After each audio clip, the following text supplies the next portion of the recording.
over the edge. Feel like I'm floating through the air. The pain I felt is paid for, all is said and done. Oh, I am restricted, fixed upon the web. I need to kick the habit that my mind is breathing in. Break out, I've got to see. Spent all my life holding all of it closely. I played it innocent, a feel of discontent. I finally faced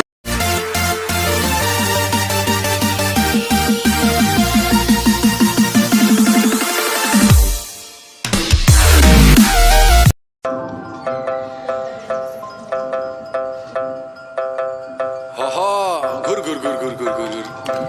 Hush, lakay.